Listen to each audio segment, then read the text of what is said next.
Muy buenas noches. Agradezco su presencia en este conversatorio tan significativo. Perspectivas para el sector PYME 2026-2030. Es un honor darle la bienvenida en nombre de la Cámara Costarricense de Pymes. Mi nombre es Marisela Torres y soy la directora ejecutiva de la Cámara de Pymes. Hoy iniciamos un espacio necesario, un espacio donde las pymes no solo están presentes, sino que tienen voz, tienen agenda y exigen ser parte de las decisiones que construyen país. Porque las pymes no son una nota al pie de la economía, son producción, son empleo, son innovación, territorio y movilidad social. Son el corazón que sostiene a miles de familias costarricenses. Por eso estamos aquí, para asegurar que la agenda PYME deje de ser un tema periférico y se convierta en un tema prioritario en la agenda nacional. Quiero saludar y agradecer la presencia de los representantes de los partidos políticos que hoy se han sumado a esta conversación nacional. Por el partido Frente Amplio nos acompaña la señora Margarita Salas Guzmán, candidata a la vicepresidencia.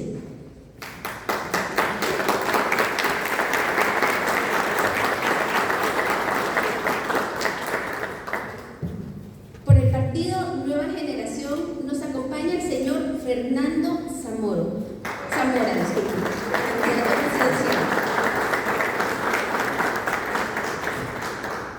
Por el partido Nueva República nos acompaña el señor Fabricio Alvarado, candidato presidencial.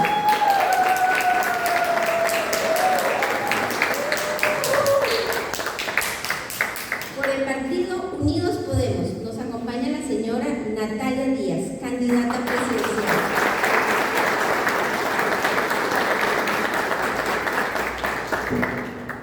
Por el partido Coalición Agenda Ciudadana nos acompaña la señora Andrea Centeno, candidata a la vicepresidencia.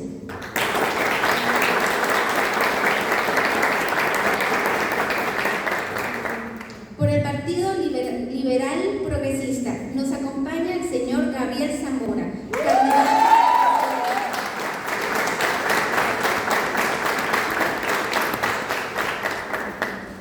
Gracias por mostrar apertura para dialogar con el sector productivo que sostiene la mayor parte del empleo del país. Quiero agradecer profundamente a la Universidad Central, desde luego que a don Eric, que en estos momentos no nos acompaña, por abrirnos sus puertas, por comprender que la educación superior y el sector empresarial deben caminar juntos. También quiero saludar a nuestro presidente, el presidente de la Cámara Costarricense de Pymes, el señor Rafael Saures Barbosa, un aliado permanente del fortalecimiento del sector, y a los miembros de la Junta Directiva que hoy nos acompañan también. Y también un profundo saludo a nuestro moderador, el señor Adrián Morazán, vicepresidente de la Cámara Costarricense de Pymes y director de la Agencia de Marketing y Publicidad Simetría Digital. Él conducirá el panel y la dinámica del conversatorio. En estos momentos quisiera darle la palabra a nuestro presidente, el señor don Rafael Saures Barbosa, quien nos compartirá de la visión institucional sobre los desafíos y oportunidades del sector. Bienvenido, don Rafael.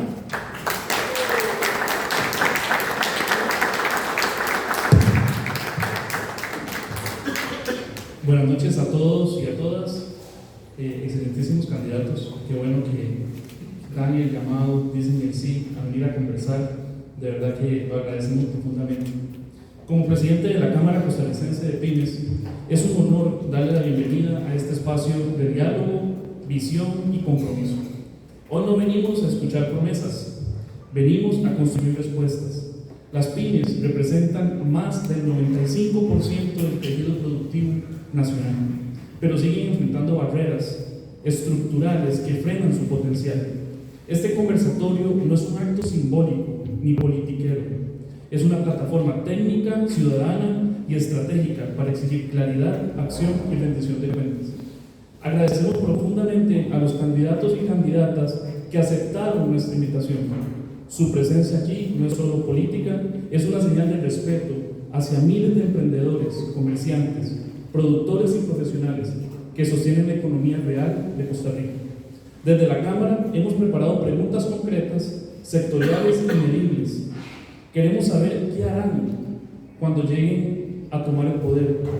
Queremos saber si serán un presidente o presidenta que van a ver a las pymes como lo que somos los que sostenemos la economía de este país.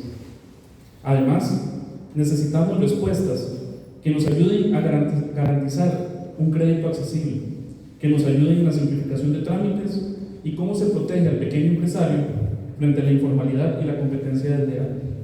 Agradecemos también a la Universidad Central por abrir sus puertas, por ser un amigo siempre de la Cámara Costarricense de Pymes. Además, a cada persona que hoy nos acompaña, con la convicción de que el futuro de las pymes no se improvisa, se diseña, se exige y se construye. Que este encuentro sea el inicio de una nueva etapa, en donde las pymes no solamente sean mencionadas en campaña, sino que sean prioridad en la política pública. Bienvenidos y bienvenidas a todos. Gracias.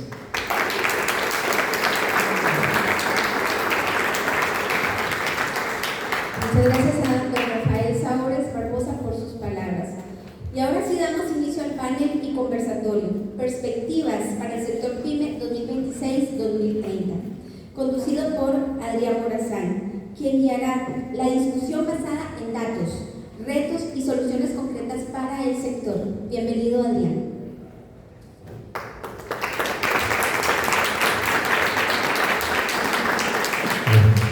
Lo primero que esperamos es que discusión no sea, sino conversatorio. Fue un momento alegre ver a todos los representantes en el piso 6 compartiendo como un espacio unido, que es lo que esperamos todas las pymes en realidad. Voy a explicar algunos detalles de la dinámica de la noche. Van a haber 4 bloques donde vamos a hablar sobre ciertos ejes temáticos. Vamos a elegir algunas preguntas. La misma pregunta va a ser para cada uno y cada una de ustedes. Como ven en esa pantalla, tenemos un total de 3 minutos para responder la pregunta. Yo voy a dar un poco de contexto acerca de la pregunta, después voy a emitir la pregunta. Vamos a ir en orden ascendente y descendente, empezando por doña Margarita, terminando por doña Natalia. La siguiente pregunta empezaremos por doña Natalia, terminaremos por doña Margarita.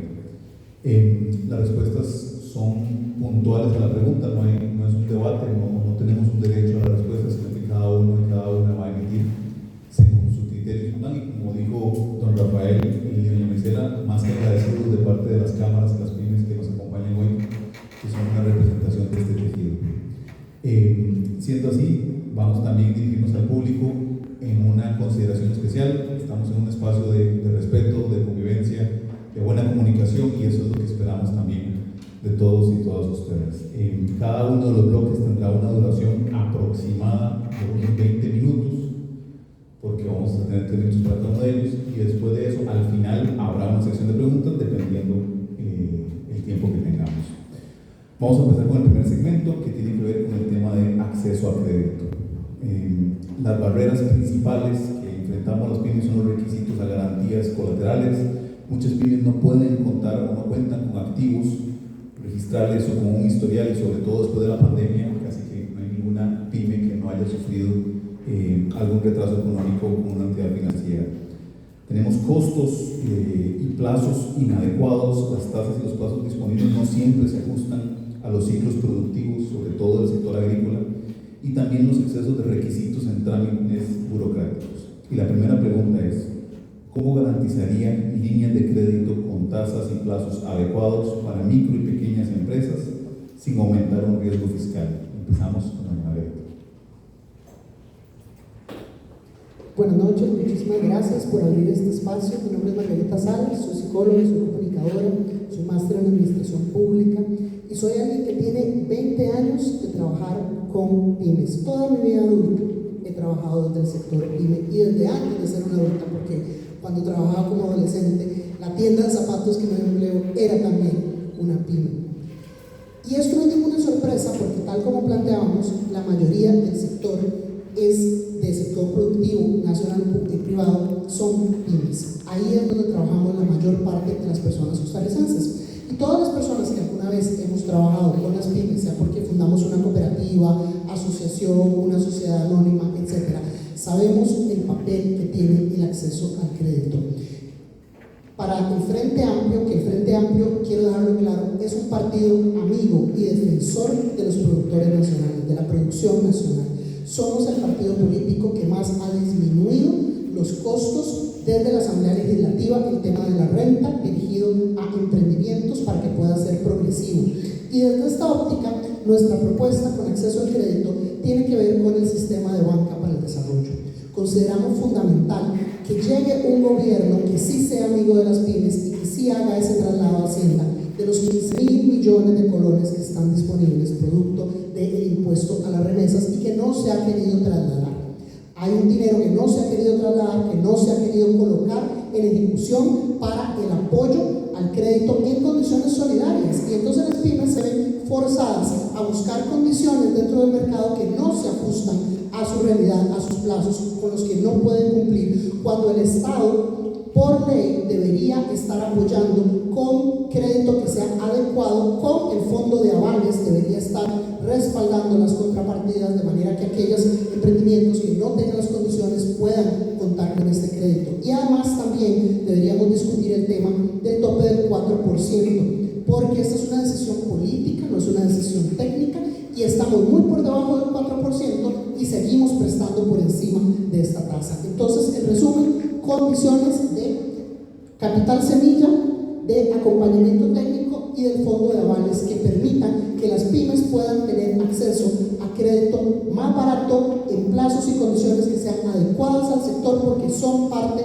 del sector de banca para el desarrollo y tenemos los recursos para ello. Ya sencillamente no ha habido voluntad política. En algún momento se planteó que es que la regla fiscal no permitía hacer este traslado de recursos cuando estábamos por encima del 60% del PIB. Esto fue algo que ya se corrigió el año pasado, se sacaron esos recursos del fondo de avales del tema de regla fiscal y, sin embargo, Hacienda continúa sin entregarlos. El Frente Amplio empujará para que el sector de banca para el desarrollo esté al servicio de las pymes. Muchas gracias, doña Margarita. Damos paso a don Gabriel. ¿Necesita que le repita la pregunta? No, muchas gracias. Adelante. Y muy amables, le agradezco a la Cámara Costarricense de Pymes y a la Universidad Central por organizar este evento y a todos ustedes por asistir. Empiezo diciéndoles que emprender en Costa Rica es de valientes, pero también de masoquistas. Quienes han tomado la decisión de montarse su empresa, tener una pyme, tener un emprendimiento, la familia le hace cara fea. Tal vez le dicen: mira, hubieras mandado al currículum una transnacional, o ser funcionario público, ser emprendedor en este país. Nos ven casi como villanos, y cuando vemos al Estado que nos trata de forma tan grosera en cargas, en impuestos y en el tema específico de financiamiento, este es todo un tema. Y aquí probablemente vamos a escuchar de otros candidatos y candidatas que hay que crear fondos, que hay que darle más opción a las pymes a través del sistema banca para el desarrollo, pero es que hay una realidad: hay exceso de fondos, hay exceso de recursos, hay exceso de operadores financieros, es decir, acreedores, dadores de crédito. En Costa Rica tenemos 56 operadores financieros, de los cuales 50 dan o brindan fondos del sistema banca para el desarrollo, entre bancos estatales, banca privada, mutuales, cooperativas de ahorro y crédito, microfinancieras, y hasta el IMAS tiene fondos. Y ojo, hay 7 fondos disponibles para pymes a través de banca para el desarrollo: FONADE, FCD, FOFIDE, FODEMIPYMES, FINADE, hasta el IMAS tiene FIDEIMAS y hasta un emprendimiento productivo individual. El problema no son los recursos ni los fondos, es la tramitología tan perversa que tenemos en este país. Puntualmente, ¿qué vamos nosotros a hacer desde el PLP de un gobierno? Es muy sencillo, simplificar, digitalizar y facilitar. Imagínense que este panel que tenemos nosotros acá, este panel, somos los dadores de crédito y ustedes son los solicitantes deudores de una pyme. ¿Qué cuesta digitalizar y unificar a todos esos operadores de crédito, a todos los fondos, y que mediante un formulario se pueda solicitar el crédito y que en pocos días puedan tener acceso a ese crédito? Pero hay tasas de interés del 4%, con diferentes garantías, incluso préstamos sin garantía. ¿Qué es lo que queremos?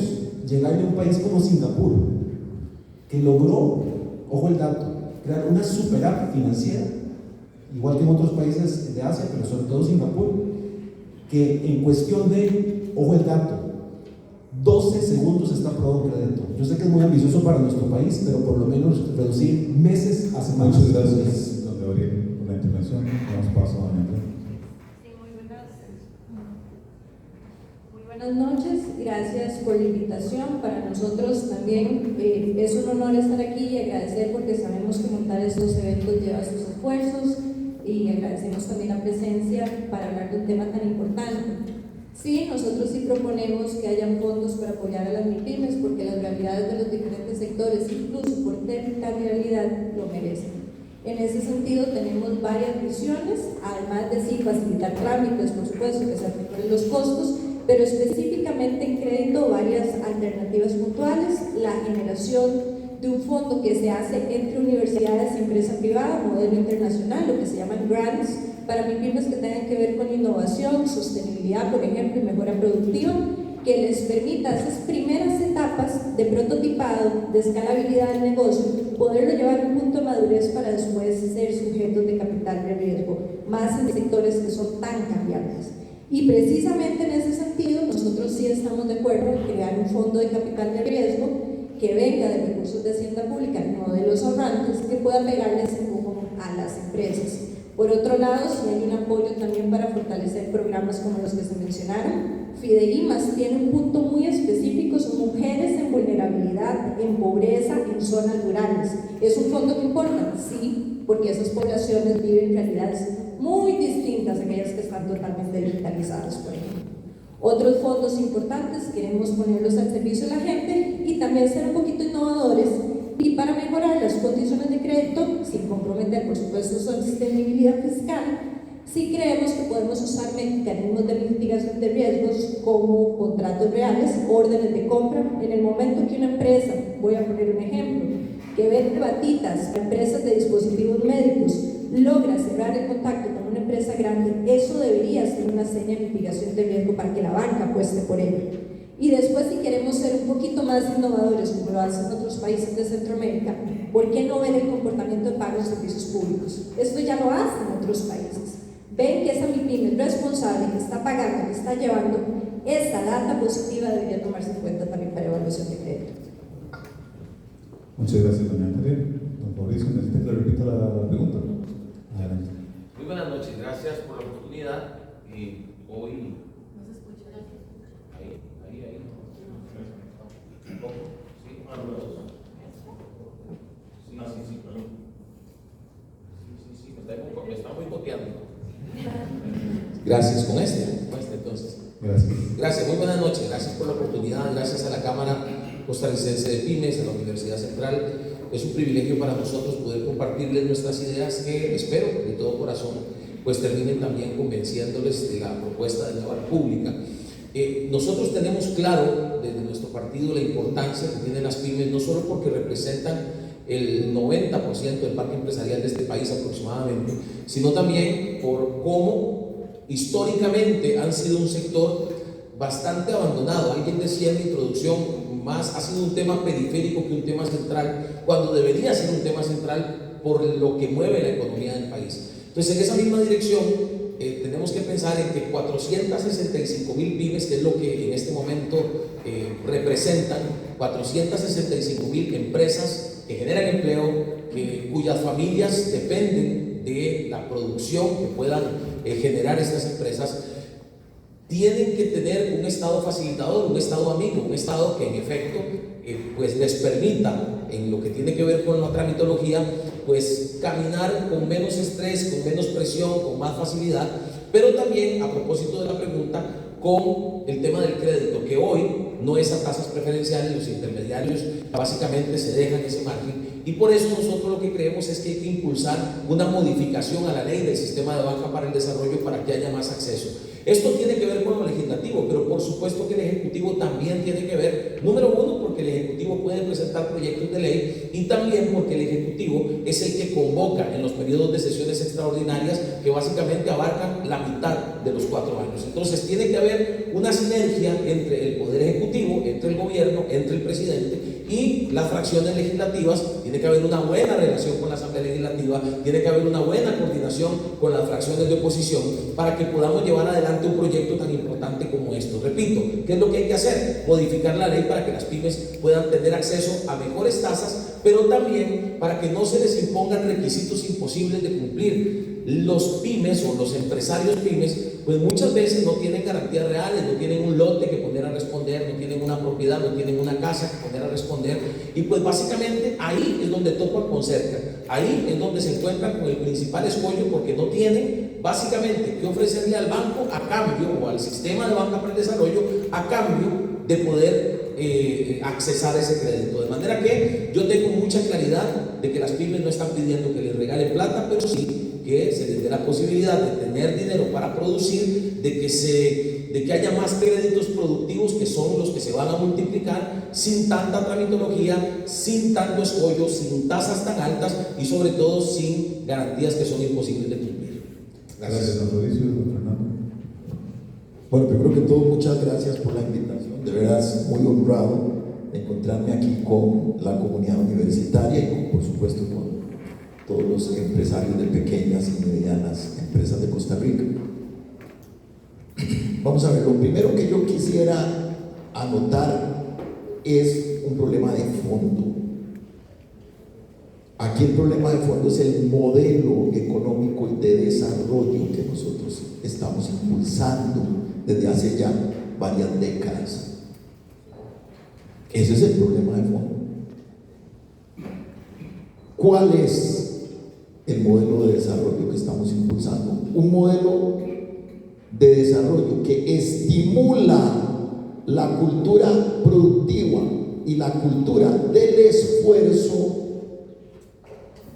o un modelo de desarrollo que lo que está promoviendo es las importaciones masivas de todo tipo de bienes para una cultura no del esfuerzo, no productiva, sino una cultura consumista. Ahí está, ahí radica el problema. Lo vemos, por ejemplo, con todo lo que está pasando en el tema agroindustrial, agrario, con todas las medidas que sobre todo en este gobierno se han acelerado y que prácticamente están quebrando toda posibilidad de, por supuesto, no solo las pequeñas y medianas empresas, hasta grandes empresas, como es en el caso de las empresas agroindustriales, aún las grandes que están quebrando. ¿Y qué ganamos? Yo aquí puedo decirles un montón de ideas. Medidas para aumentar, reorientar el crédito productivo, metas anuales obligatorias, que ahora puedo profundizar, metas anuales obligatorias de colocación del sistema bancario público en pymes, ventanilla única de crédito, con formularios unificados, reorientar recursos ociosos y fondos de banca para el desarrollo, para líneas de crédito a tasas preferenciales, etcétera, etcétera. Yo puedo hablarles de esas cosas que aquí las tengo, también más adelante podemos hablar, pero mientras el modelo productivo costarricense sea antiproducción, las pymes, aún con crédito, aún con buen crédito, no van a poder subsistir o van a seguir teniendo un problema serio de subsistencia y menos de crecimiento hacia toda la aspiración de toda pequeña y mediana empresa, que es llegar a ser una empresa más próspera. Esa es la esencia del asunto, y en Nueva Generación vamos a cambiar esa situación del modelo productivo. Muchas gracias. Muchas gracias, Fernando. Natalia. Sí, muy buenas noches, un placer estar aquí con ustedes. Gracias por la invitación a la Universidad Central y a la Cámara de Pymes. Eso es un tema de articulación, lo que está haciendo falta. Los recursos están, digamos, los programas existen, está el sistema de banca para el desarrollo, está la ley de fortalecimiento de pequeña y mediana empresa, está FODEMIPYME del Banco Popular, fondos hay. El problema es que la gente no tiene acceso porque no tiene que poder a respaldar. Y en esa línea lo que hay que hacer es articular con las instituciones, cambiar algunas directrices o emitirlas, porque el gobierno, a pesar de que los bancos tienen independencia, puede emitir directrices desde ese consejo. Está habilitado para hacerlo y ahí se pueden cambiar muchas cosas, en el Consejo de Gobierno también. Y finalmente cambiar algunos reglamentos. Nada de lo que yo propongo tengo que ir a la Asamblea Legislativa para resolverlo, que es parte de lo que estoy enfocando nuestra propuesta. Y empezamos un poco quizás con la definición de PYME, que está en el reglamento de la Ley 8262, que es la de fortalecimiento de pequeña y mediana empresa, para cambiar cómo se define una PYME, que se puede hacer por reglamento, porque toca ventas, activos y otro montón de variables, y debería ser solamente por el número de trabajadores. Eso facilitaría mucho el esquema para poder ser clasificado como tal y aumentar el crédito. Ese es un cambio que quiero promover a través de ese cambio reglamentario. Pero además con las directrices que puede exigir el gobierno a los bancos, podemos cambiar las metodologías en el sentido de decir, de ahora en adelante se toman como garantía las garantías mobiliarias, que hay una ley pero no se está utilizando. Tenemos los avales, ¿verdad?, que también existen, la directriz los puede poner en orden para que también lo tomen en consideración, y otros modelos de pérdida esperada, por ejemplo, que pueden poner a crecer esos fondos y que las empresas también tengan acceso al crédito. Además, también tenemos modelos de financiamiento que se pueden implementar por esa vía, tomando en cuenta capacidad de pago y elegibilidad de crédito, pero no con base en estados financieros de las pymes, sino con el flujo de efectivo, los pagos que realicen, y esos esquemas pueden ser utilizados, porque los estados financieros se usan mucho para grandes empresas, no necesariamente se adaptan a la situación de una pequeña empresa, y eso puede ser de gran utilidad. Hay programas también de descuentos de facturas que se pueden implementar perfectamente sin cambios de ley, que también tengan un financiamiento automático en estos momentos, simplemente con lo que hoy están pagando como comercios afiliados a tarjetas de crédito y débito, o, como alguien decía aquí, creo que fue Andrea también, el tema de que si hay proveedores que son bien evaluados y tienen poco riesgo, si le pagan a las pymes, ese puede ser una fuente también para poder valorar cómo pueden ser sujetos de crédito. Resumiría mis medidas en esas acciones y, como les digo, es de articulación, de gestión, y no dependo de una asamblea legislativa para ponerlas a trabajar. Muchas gracias, doña Natalia. Vamos a empezar con el segmento número 2, iniciando esta vez con doña Natalia y terminando con doña Margarita.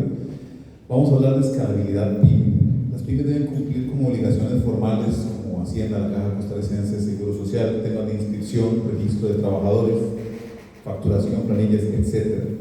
Pero enfrentan la complejidad operativa y las sanciones a veces por errores administrativos que se traducen en planillas adicionales y cobros excesivos. La pregunta es, ¿qué cambios propondrían en la estructura de aportes a la Caja Costarricense de Seguro Social para reducir la carga inicial de las pymes sin afectar la sostenibilidad del sistema? Sí, bueno, primero dejar muy claro que hoy ya existe un programa de microempresas y de emprendedores que ya tiene cargas diferenciadas, que salió hace como un año aproximadamente, y en los primeros 4 años se paga diferenciado y el último año se paga el monto completo. Lo que pasa es que eso es para 5 trabajadores. Para mí eso hay que aumentarlo a 15 o 30, que eso se puede hacer vía la caja. Ese es un programa que me gustaría revisar para ver cómo lo podemos ampliar a más de ellos. La presidencia ejecutiva de la caja tiene la autonomía, pero bueno, el Consejo de Gobierno la nombra, y entonces hay directrices también que se pueden implementar desde ahí, empezando porque sea alguien que conozca desde adentro la institución y sepa lo que va. Y ahí la base mínima contributiva para mí es muy importante, porque hoy no se puede asegurar a la gente por el tiempo real trabajado si no se le calcula sobre un monto que es altísimo y es impagable para todo el mundo. Entonces, desde la Junta de la Caja se puede hacer esa reducción o eliminación, y podemos proceder a que se pague por hora o por el tiempo que trabaja esa persona. Eso ayudaría muchísimo a la formalización y es parte de lo que queremos impulsar. Podríamos valorar también la creación de una tarifa reducida de aporte patronal a la caja, ¿verdad?, para cada nuevo puesto de trabajo por un periodo, qué sé yo, de 24 a 36 meses, que vuelvo y repito, la Junta puede tomar esa decisión con la gerencia financiera, no dependo del Congreso. Y les cuento un poco mi experiencia como exdiputada también, que sabe muy bien cómo funciona esto. No hay una sola ley en la Asamblea Legislativa en donde se pueda obligar a la Caja a hacer algo. todas es una autorización para que la caja valore, porque debido a que tiene autonomía, la caja define qué hace y qué no hace. Por eso tiene que salir de la misma junta y estar de acuerdo con ese planteamiento, porque de esa forma podemos hacer los cambios. En algunos casos se requieren amnistías, ese tipo de cosas, pero es una autorización que para mí se pierde mucho tiempo. Lo que cuesta sacar una ley es complejo y la gente quiere soluciones para allá. Y creo que es importante también en el tema de trabajador independiente que los trabajadores paguen realmente lo que reciben de ingreso, porque yo he sido trabajador independiente, yo he emprendido y es un calvario. Y usted va a cualquier sucursal de la caja y le piden una cosa en una y le piden otra en otra. No hay uniformidad de criterios, es muy subjetivo.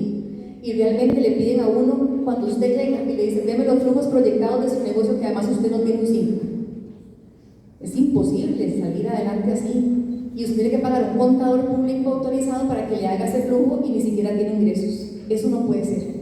Tiene que valorarse un ingreso promedio de cada actividad económica y decir, eso es más o menos lo que se puede cobrar como trabajador independiente con base en ese monto. Y en el segundo año ya se puede hacer con ingreso real y que sean montos sensatos, que no se pague igual o digamos un poco más también de como se paga el asalariado, porque realmente eso es un desincentivo a formalizarse y a crecer. Son muchas de las medidas que queremos impulsar. Como le digo, se puede hacer desde la Junta si hay coordinación con los miembros de la Junta Directiva y la misma gerencia financiera. Muchas gracias, Natalia. Fernando. Bueno, en este sentido, varias reflexiones o principios que es importante que las tengamos en cuenta. Bueno, primero, como bien lo ha dicho Natalia, si aún la misma legislación tiene que respetar la autonomía de la seguridad social de la caja, de la institución, pues con más razón el presidente de la República. El presidente de la República lo que corresponde es pues darle ciertas directrices a sus 3 representantes y sobre todo al presidente, pero dependerá de la Junta Directiva muchos de esos cambios. En ese sentido, lo primero que le conviene, esa es una segunda reflexión, lo que le conviene particularmente a la caja es ampliar su base contributiva, o sea, entre más empresarios, entre más trabajadores independientes tengan, entre menos informalidad y más formalización, pues eso va a permitir, por supuesto, que la caja tenga más posibilidades de resolver sus desafíos y retos, por lo cual el principio que nosotros vamos a aplicar en un gobierno de nueva generación es ese. Nosotros nos interesa no pocos cotizando mucho necesariamente o cobrándole mucho a las pequeñas empresas, sino el principio es que la cotización debe ser sobre la base del ingreso realista. Ese es un principio básico que es una directriz que vamos a emitir desde el día 1 del gobierno. El gran problema, y ustedes como empresarios, y yo también pues he sido un abogado que tiene una firma legal, de alguna forma es un pequeño empresario también, y me ha tocado llegar y que realmente le impongan no solo a mi persona, sino a mis empleados un monto que es irreal de lo que ganan, ¿verdad? Entonces ese es un principio básico con el que se debe partir. Hay otras ideas también que vamos a implementar, aparte de una cotización realista basada, repito, en ingreso efectivo, otros cambios como un solo proceso, Hacienda, Caja, Seguro. Eso es importantísimo para lo que he indicado también en cuanto a lo que tiene que ver con la facilitación de los aportes, el pago de los aportes. Una estructura escalonada ciertamente existe para aportes patronales y de cotización, pero hay que valorar que esa estructura, no sé si con la cantidad de empleados aumentarla, pero sí tal vez aumentar los montos o el plazo. Son entre otros cambios que nosotros estamos proponiendo en nuestro plan. Muchas gracias, don Mauricio. Bien, hablando de Estado facilitador, precisamente, y creo que ustedes lo tienen más claro que nosotros, por supuesto, y estoy seguro que ustedes conocen todos, si no es que les ha pasado también, a algún empresario pyme que le ha tocado ir a la caja y enfrentarse con las muchas trabas administrativas que ya de por sí existen, pero una en particular, y es cuando les cobran retroactivos por haber tenido un tiempo de inactividad y llegan a volver a activarse o a formalizarse. Algunos de ustedes están haciendo así, y es porque claramente conocemos muchas historias de ese tipo. Entonces, en esa misma dirección, hablando del Estado facilitador, necesitamos una caja costarricense de Seguro Social facilitadora para las pymes, para los que generan empleo, para los que en este momento están moviendo la economía nacional.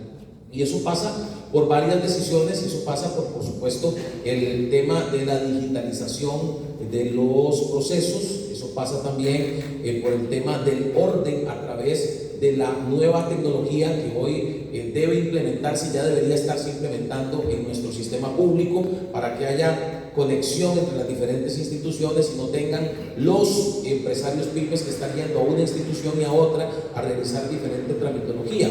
Entonces, en esa misma dirección, nosotros tenemos varias propuestas en el sentido de, precisamente sin debilitar a la caja, que existan facilidades para que haya más recursos para la caja, para que las pymes sean precisamente quienes puedan aportar esos recursos sin debilitar también a las pymes. Por ejemplo, en el tema de la carga inicial de las pymes, nosotros podemos analizar una cotización progresiva, empezando con un 25% el primer año e ir aumentando progresivamente hasta llegar a un 100%. Como repito, nuestro objetivo es ir fomentando la formalización sin debilitar a la caja, porque pues cada vez más empresas pasarían a cotizar y se ampliaría la base contributiva. Eso es lo que queremos junto a otras acciones. Por ejemplo, hemos hablado también públicamente de que las cargas sociales de los trabajadores independientes deben equipararse a la de los asalariados, porque eso también fomentaría la formalización. En este momento lo que está sucediendo es que quienes están en la informalidad no sienten ningún incentivo para formalizarse, porque lo que se encuentran es una caja nada amigable, lo que se encuentran son procesos nada fáciles, nada amigables, y además se encuentran, con lo que les mencionaba al principio, con un sistema que les cobra el retroactivo y mejor salen huyendo y dicen, mejor sigo en la informalidad, mejor me la juego a que si me pasa algo pues voy y busco en lo privado, veo qué hago, pero no están encontrando ese estado facilitador específicamente en la Caja Costarricense del Seguro Social para sentirse incentivados a formalizarse, que es algo que por supuesto nos permitiría fortalecer la caja y también facilitar las cosas a las pymes. Gracias. Gracias, don Mauricio. Doña Andrea. Muchas gracias. Yo creo que la primera reflexión es interesante de cómo estamos pudiendo discutir este tema, ya habiendo sacado un elefante blanco que hubo durante muchos años, que era que discutir este tema atentaba contra la sostenibilidad del sistema.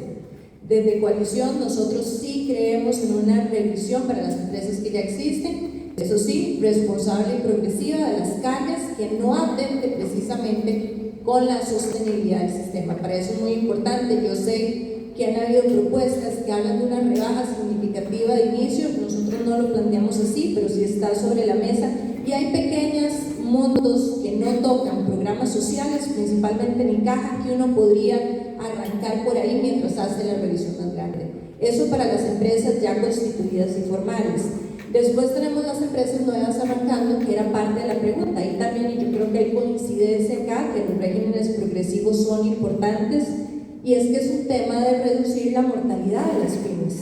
Las pymes en sus primeros años, ustedes, muchos de acá con sus negocios sobrevivientes, son esos primeros años donde tienen todas las cargas y todavía no tienen flujo de caja, todavía no han logrado ventas, todavía no han logrado escalabilidad del negocio, pero tienen el paquete completo de todo lo que tienen que aportar. Ahí por supuesto que nosotros sí creemos en una progresividad del aporte en un plazo de unos 5 años. Hay especialistas que hablan de 36 meses, nosotros lo vemos un poquito más alargado.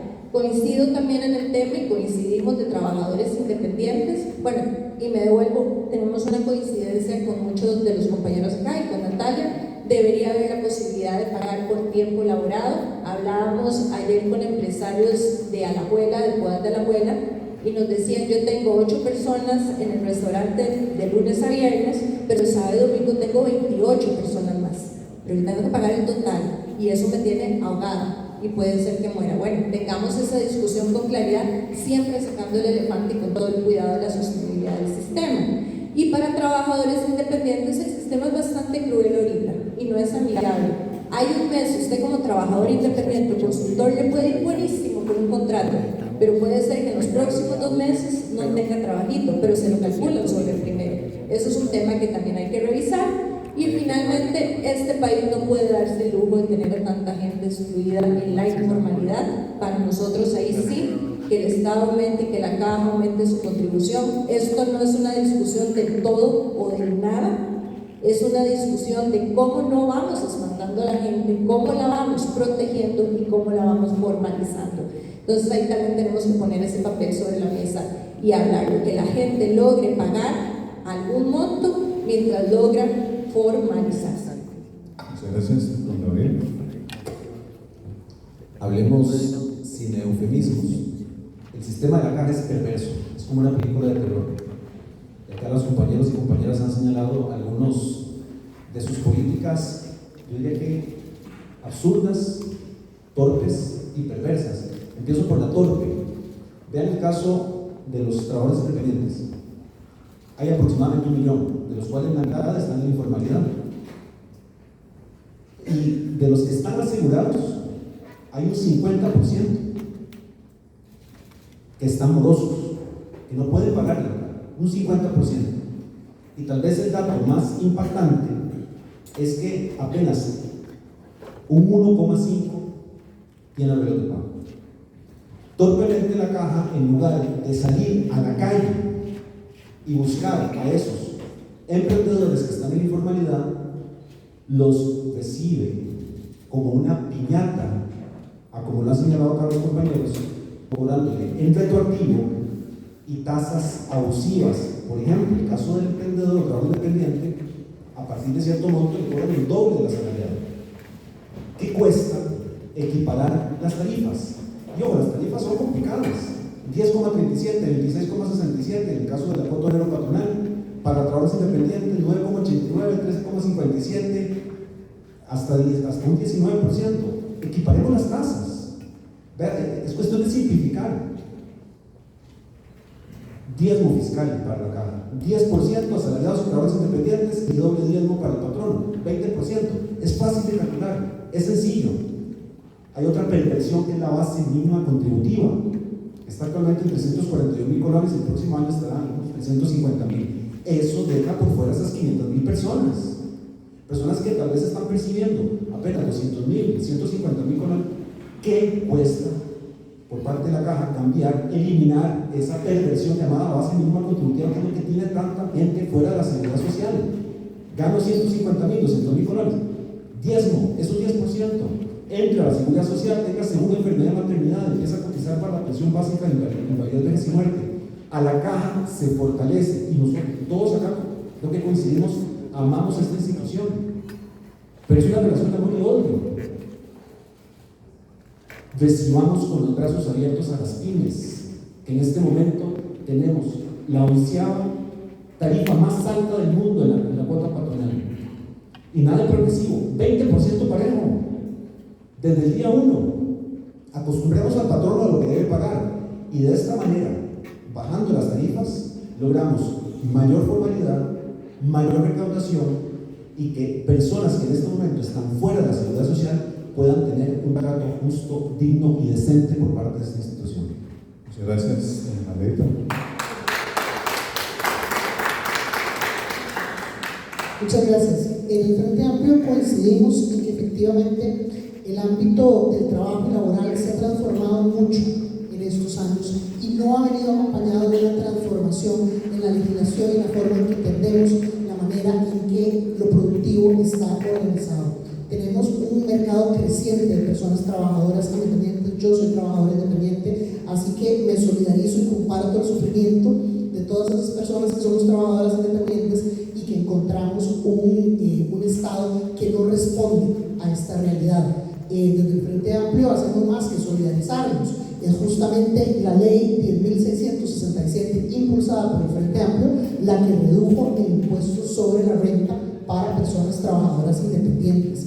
Es justamente también la legislación que impulsó el Frente Amplio la que está reduciendo y permitiendo progresividad para las MIPYMES en cuanto al pago de la renta. ¿Y por qué? Porque consideramos que Contribuir a la escalabilidad es que el Estado comprenda la importancia y el rol de la progresividad que va permitiendo mayor formalización y consideramos que esta puede ser una herramienta valiosa que aplicar en otros casos también, como el caso de las contribuciones a las cargas de FODESAF. Pensamos que también eso podría trabajarse de manera progresiva, de forma que empiecen con un 25, vayan aumentando un 50, un 75 conforme pasan los primeros 5 años de lo que se conoce como el Valle de la Muerte, y que el impacto sea menor. Y lo planteamos como algo progresivo lo de FODESAF, porque esto no desfinanciaría los programas sociales, porque ya están siendo financiados por las empresas que existen actualmente, y más bien de esta forma lograríamos ampliar la base y formalizar parte de estas empresas que vayan ingresando por medio de esta contribución progresiva. Queremos una política de formalización y de incubación de emprendimientos, donde juntemos y coordinemos desde el MEI, desde el Sistema de Banca para el Desarrollo, desde el INA, desde el CNP. Queremos transformar el Consejo Nacional de Producción en una entidad en apoyo a la productividad. Y hay otro aspecto aquí de la escalabilidad que va más allá de la simplificación de trámites, que tiene que abrir mercado. En estos momentos nuestro mercado nacional está inundado de importaciones que compiten en condiciones desiguales con la producción nacional. Y en el caso del agro es fundamental que el CNP retome el papel de abrirle mercado al agro, y por eso queremos impulsar que desde el CNP se pueda contar con supermercados, con una versión moderna de los estancos donde nuestros agricultores, agricultoras y productores puedan vender sus productos sin estar pagando sobreprecio a los intermediarios. Muchas gracias, Anita. Vamos a ir con el tercer segmento, que habla sobre problemas claves que enfrentan las pymes, empezando de nuevo con usted, doña Anita. Los temas son acerca del costo de protección de marca que enfrentan las pymes, que es un pago por clase, necesidad de asesoría legal que encarece este proceso de protección, también la capacidad técnica limitada. Muchas de las pymes no cuentan con la asesoría en propiedad intelectual, con sistemas contables que integren requisitos administrativos, y también el riesgo de informalidad y la pérdida de valor, la complejidad de salienta, el registro y la formalización. La pregunta es cómo garantizar esta interoperabilidad entre instituciones, municipios, Hacienda, Caja, para evitar duplicar los requisitos. Muchas gracias. Sí, efectivamente, uno de los principales problemas que tiene Costa Rica para el sector de pymes y de MIPYMES es que nuestro aparataje estatal opera como islas. Opera como islas y la persona tiene que ir en una especie de viacrucis resolviendo los trámites oficina por oficina.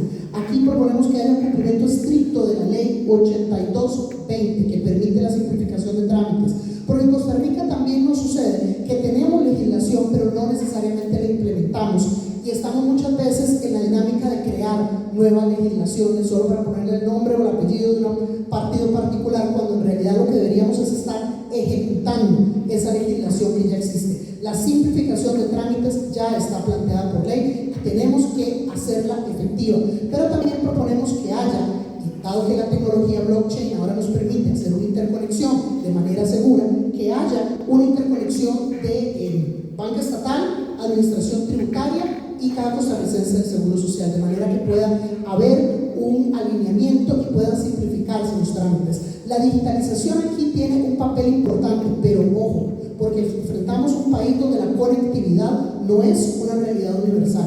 Y aquí el papel que tiene Fonatel, así como el acompañamiento a diferentes personas emprendedoras que pueden no tener la alfabetización digital para el uso de los trámites, es fundamental. Entonces, sí, la digitalización puede permitir la simplificación y puede acelerar una serie de trámites, pero es importante que no sea un factor de exclusión. También es importante que no sea un factor de exclusión para personas con discapacidad que puedan tener diferentes dificultades para operar estas plataformas. Entonces aquí Fonatel va a tener un rol importante. También nos parece fundamental revisar el tema de los cobros abusivos por parte del sector público. Necesitamos reformar la RECEP, porque muchas veces las pymes nos han planteado denuncias de cobros abusivos en materia de agua o en materia de electricidad, y esto es algo que necesitamos regular mejor, que necesitamos afinar, de manera que las personas no enfrenten cobros abusivos por parte de ninguna de las instituciones. Y por supuesto, desde las instituciones promotoras del emprendimiento, pensamos que puede haber mayor acompañamiento letrado percepción de marca como parte del sistema de incubación de nuevos emprendimientos. Finalmente, Costa Rica en estos momentos está invirtiendo muy por debajo de los estándares de la OCDE en materia de investigación y desarrollo. Y eso hace que muchos de los emprendimientos en Costa Rica tengan un bajo valor agregado, porque están además compitiendo en un ecosistema global con países que sí invierten en investigación y desarrollo para su sector emprendedor. Entonces necesitamos que Costa Rica invierta más, vamos a invertir más en materia de investigación y desarrollo para el sector productivo, para aumentar el valor agregado de nuestros emprendimientos. Muchas gracias, don Gabriel. Sufrimos la violencia desmedida de un Estado agresor en tramitomanía. Es increíble la cantidad de trámites que tenemos que sufrir los emprendedores y las pymes. Y es que este Estado villano, es que no hay otro nombre, nos exige una cantidad de trámites en las que emprender en Costa Rica, sí, es de valientes y de masoquistas. Es como una película de Indiana Jones, enfrentándose a villanos, enfrentándose a monstruos, enfrentándose a un montón de enemigos y obstáculos. Hay 70 obstáculos que tiene un emprendedor en Costa Rica, una pyme, una empresa. 70 datos que tiene que completar en 8 diferentes instituciones. El promedio en Costa Rica para abrir una empresa es de 2 a 3 meses, una empresa sencilla. Hagamos lo que hacen ya otros países, es que no tiene mucha ciencia. Hay países que lo logran en un día. ¿Por qué nosotros tenemos que acostumbrarnos a ser mediocres y que todo es costoso y que todo es difícil y que todo tenemos que sufrir? Tenemos que pasar o cambiar esa mentalidad de que el emprendedor, la pyme, es el villano y tiene que pasar a ser héroe.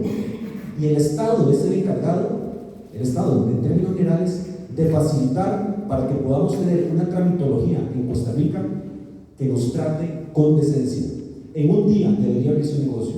Hay 8 instituciones que se pueden unificar en una ventanilla única digital: Hacienda, Caja, INS, para la póliza de RT, Ministerio de Salud, negociar eso también con las municipalidades, el MEIC para poder inscribir la marca, el registro de marca, Procome, perdón, esto en el registro de marca, en el MEIC certificar PYME, y le incluyo a bancos, tanto privados como estatales, que desde el primer momento en que la pyme se inscriba ya pueda tener una cuenta bancaria y pueda tener un historial de lo que hablamos en el primer segmento, que pueda lograr financiamiento como lo hace Singapur, literalmente en 12 segundos, porque aplica la inteligencia artificial y le llega una notificación a la pyme: su crédito está aprobado y con esta tasa de interés, porque ya tienen todo el historial, tienen toda la información.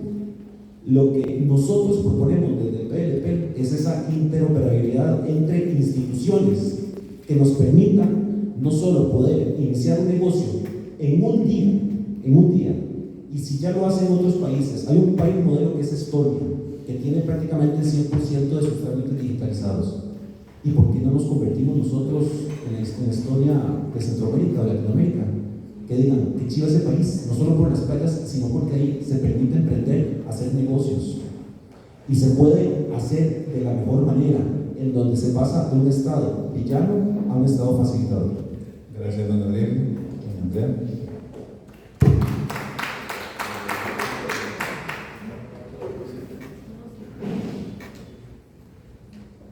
Hola, nosotros tenemos una visión integral a esta pregunta de cómo resolver esos diferentes dolores en el transcurso del proceso de crecimiento, de formación de una pyme.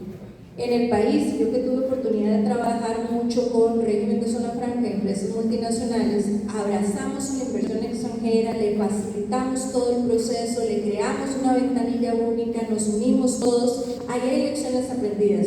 Eso debería ser también para el régimen definitivo y eso debería ser para las MIPYMES.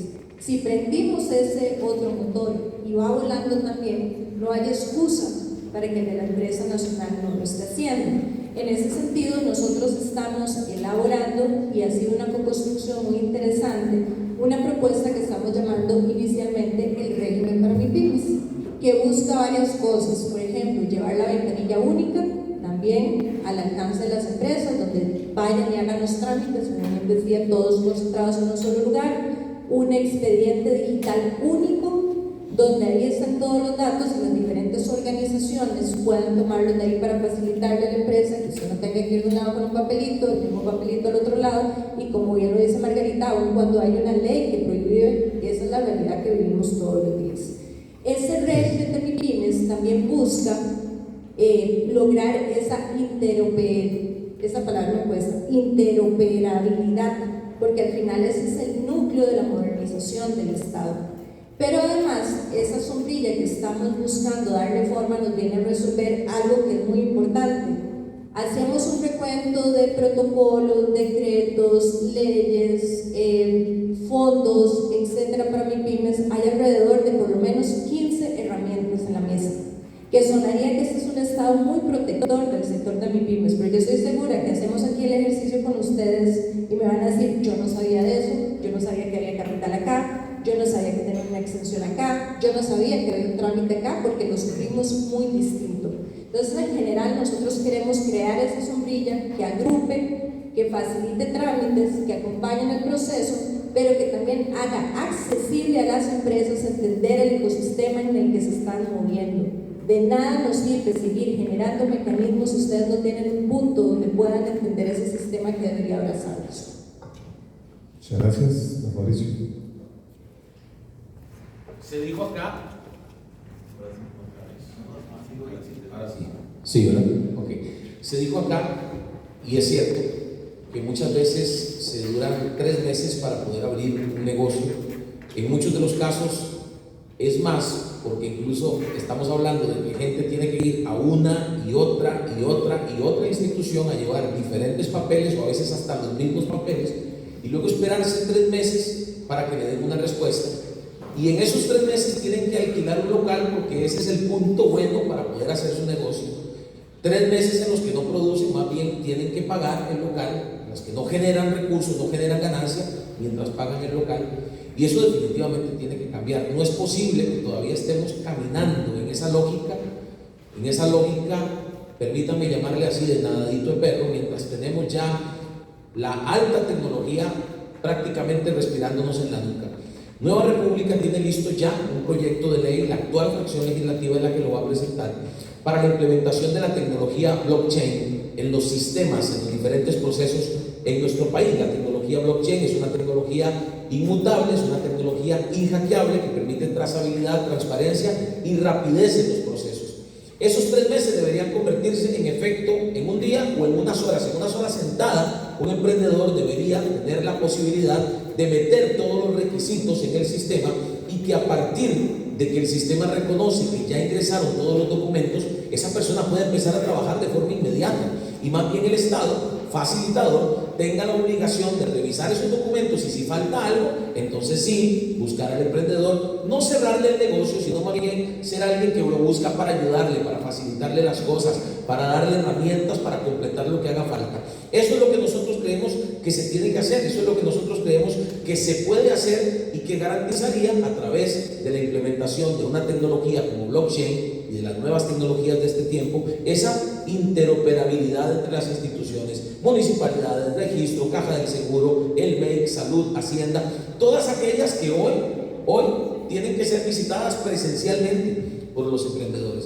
Eso es algo que tiene que cambiar. Ya tenemos que meternos en ese rollo de la tecnología y tenemos que empezar por ahí, porque más emprendimientos, más pymes abiertas significaría una economía más activa y eso al final también genera mayores recursos para el Estado, también genera mayores recursos para proyectos y para no tener que estar dependiendo de nuevos impuestos como han hecho los últimos gobiernos, nuevos impuestos o préstamos. No, tenemos que cambiar esa lógica. Más adelante, si me dan chance, les hablaré de un plan que tenemos en nuestro plan de gobierno, de un proyecto que hemos llamado Hagamos Plata para Todos, que precisamente pretende sacarnos de esa lógica de más impuestos o de más créditos para resolver la economía del país.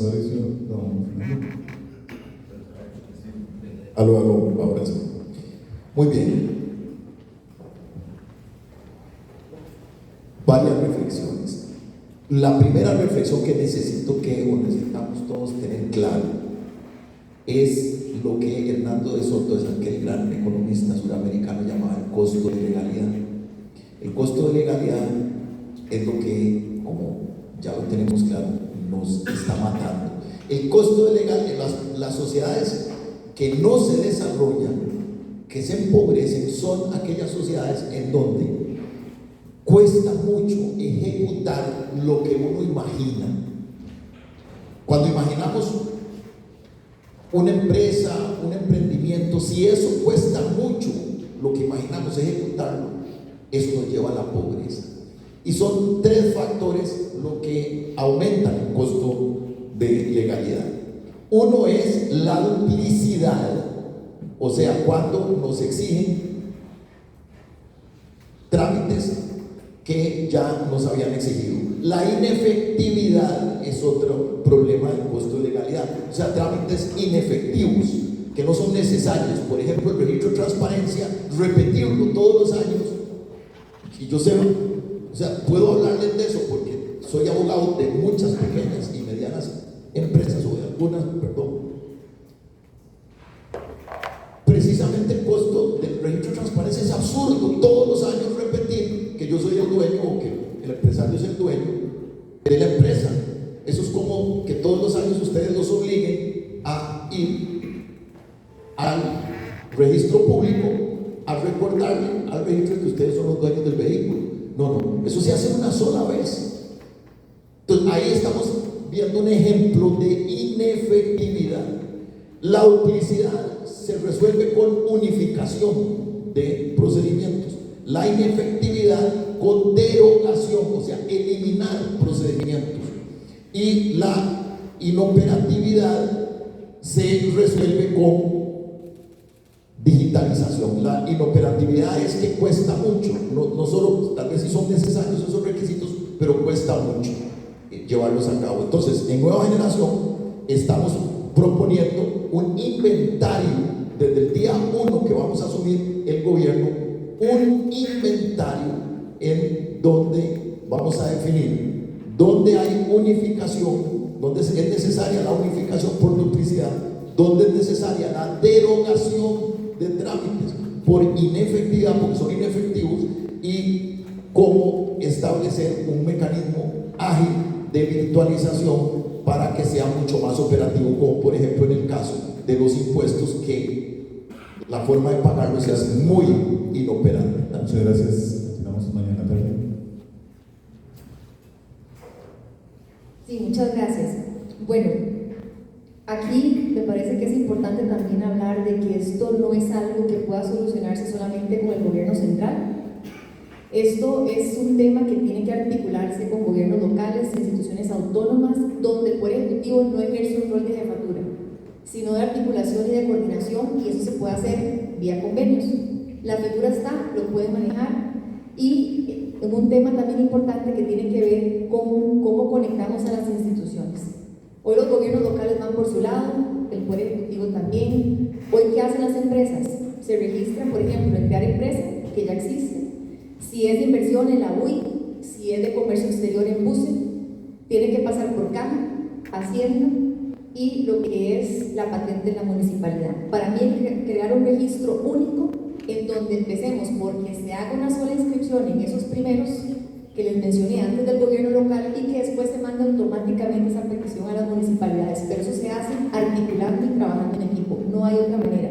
No podemos hacerlo en el pleito en el que estamos hoy, donde no hay conversación entre el Ejecutivo y los gobiernos locales en muchos casos, dependiendo del gobierno local, así no se puede trabajar, es muy difícil. Y también quitar trámites, que es importante también revisar, por ejemplo, el catálogo de trámites de pymes, y que la gente tenga claro cuáles son los trámites que tienen que hacer cada una de esas empresas, porque ni esa información es fácil de obtener para muchas. Hoy, si alguien quiere emprender, no sabe ni siquiera a dónde acudir. Le dicen IMAS, MEIC, que fue de mi pyme, aquí, allá, no hay claridad de a quién acudir. Y tengo que irme a San José a ver si me entregan un folleto con información para ver en qué momento me lo puedo leer, porque no tengo una orientación para salir adelante. Para mí eso es básico, no solamente la parte digital, es de capacitación y de información mínima que tiene que darse en cada uno de los cantones por esos convenios con gobiernos locales, porque es más fácil para la gente trasladar a su cantón que tener que ir a hacer trámites a San José mientras implementamos esta medida. Es el impuesto más silencioso, son los trámites. Yo estoy consciente de que hay un problema muy grande estoy consciente que se requiere un cambio de actitud de parte del gobierno en general y que haya respeto por quien produce. Y saber que quienes mantienen a todo el Estado son la gente del sector privado, emprendedores, pymes que sacan a este país adelante. Y si no cambiamos eso, no vamos para ningún lado. Se requiere además un acompañamiento, inclusive con modelos como de incubadoras, aceleradoras, que además apoyen el proceso de formación de la empresa. Muchas empresas no pueden tener los conocimientos ni los recursos para salir adelante y eso ya existe, se puede ampliar, se pueden traer inversionistas de afuera. Esos mecanismos que les digo no dependen de una ley para realizarse, sino de gestión y de articulación.